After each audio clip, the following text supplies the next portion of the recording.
Help me reach 1,000 subscribes. Support the video with a like and leave your thoughts in the comments. I read every comment. Thanks. I didn't expect fireworks every night. I wasn't naive about marriage or long-term love. I knew routine crept in. I knew work drained people. I knew passion changed shape over time. What I didn't expect was to slowly disappear while still living in the same house. My name is James. I'm 42. I've been married to Elizabeth for 11 years. At least, that's what the paperwork still says. Elizabeth used to come home, excited to talk about her day, her co-workers, some small office drama. We'd sit at the kitchen counter with takeout cartons between us, laughing at nothing. Somewhere along the way, those conversations thinned out. She started a new role at work 2 years ago. Bigger salary, more responsibility, a new boss named Daniel. I didn't think much of it. I was proud of her. I told her that often. She smiled, said thank you, and kept moving. Dinner together became less frequent. She was networking, team bonding, client dinners. At first, I believed it without question. Why wouldn't I? Trust isn't something you ration in a marriage. But I noticed patterns before I noticed problems. She dressed differently for those dinners. Not inappropriate, just intentional. Careful. When she came home, she was energized, not tired. Phone always face down. Replies delayed. I didn't accuse. I didn't snoop. I adapted. I started cooking more, making sure the house felt calm when she got back. I thought maybe she needed stability, not interrogation. If I stayed steady, she'd come back to me. That's what men like me believe. We believe consistency eventually gets rewarded. One Thursday morning, she mentioned she had another dinner. Late one, she said, already halfway out the door. Don't wait up. I nodded, kissed her cheek. She didn't flinch. That felt like a win. If this story feels familiar so far, take a second and hit like. It helps this reach people who might need it. That evening, I did what I always did. Cleaned up, folded laundry, watched the game with the sound low. Around 9, I opened my phone and scrolled without really seeing anything. That's when I realized something strange. Elizabeth hadn't texted me all day. No check-in, no update, just silence. I typed everything okay, then deleted it. I didn't want to sound needy. By 10:30, I went upstairs. I stood in our bedroom, looking at the space like it belonged to someone else. Her side of the closet looked untouched. Shoes lined perfectly. Jewelry tray neat. That's when the thought crept in, uninvited but persistent. She was maintaining her life, just not with me in it. I didn't sleep. Not really. Around midnight, headlights swept across the living room wall. I heard the door unlock. Her heels clicked softly, deliberate. She came in smiling, humming to herself. She stopped when she saw me sitting at the kitchen table. "You're still up," she said. "Yeah," I replied. "How was dinner?" "Good. Long." She poured water to meet my eyes. I noticed a faint smile she didn't bother hiding. That smile didn't belong to me. Something shifted then. Not anger. Awareness. I suddenly understood my role. I wasn't the partner anymore. I was the background, the reliable furniture of her life. Still useful. No longer essential.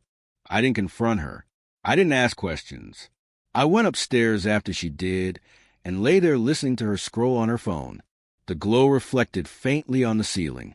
That light felt like a barrier I couldn't cross. The next day, while she was at work, I made a decision, not out of spite, out of dignity. I wasn't going to compete for attention in my own marriage. I took a day off.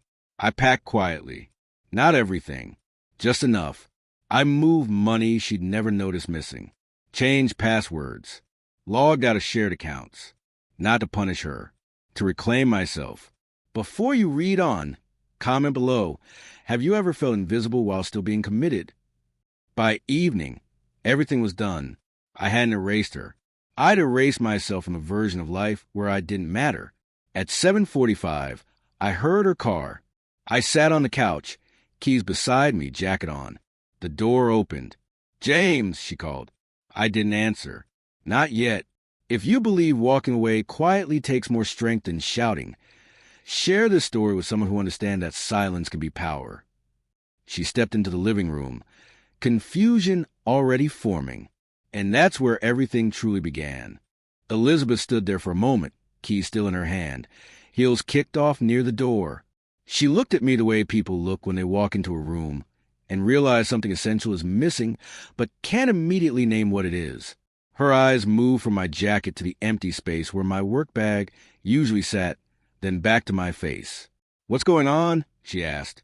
"I'm leaving," I said. My voice didn't shake. That surprised me. Her brow furrowed, more annoyed than concerned. "You're being dramatic.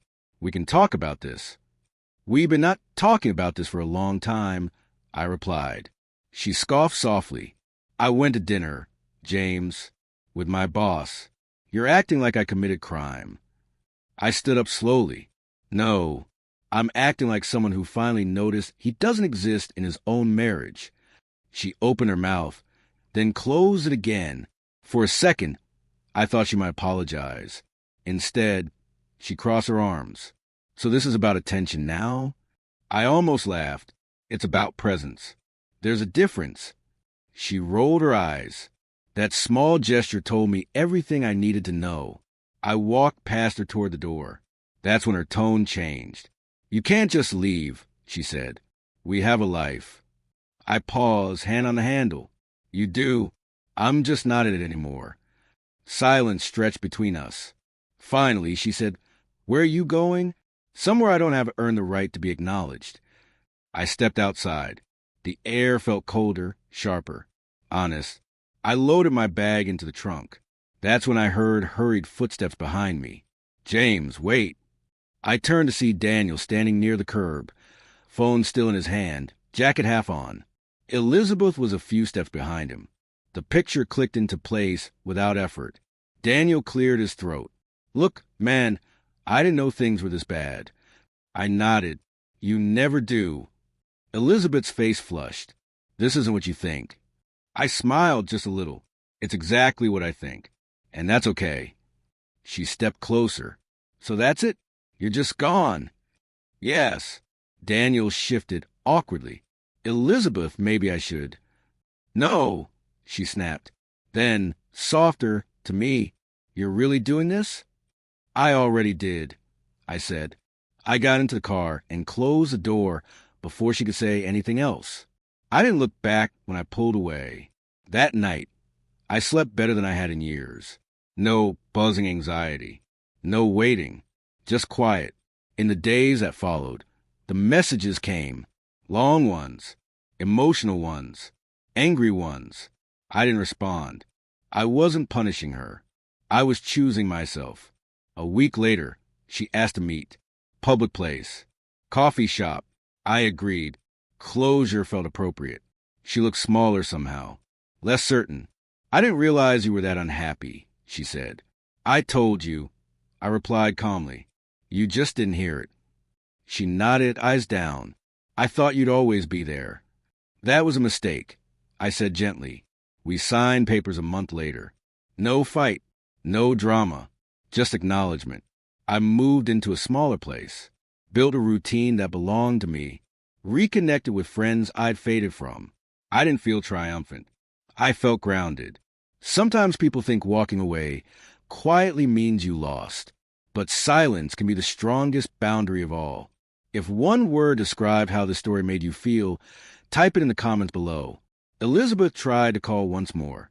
I let it ring, not out of bitterness, out of clarity. Do you think emotional neglect hurts more than open conflict? Share your thoughts in the comments. Let's talk about it. I don't hate her. I don't regret loving her. I just finally understood that love without presence is loneliness in disguise.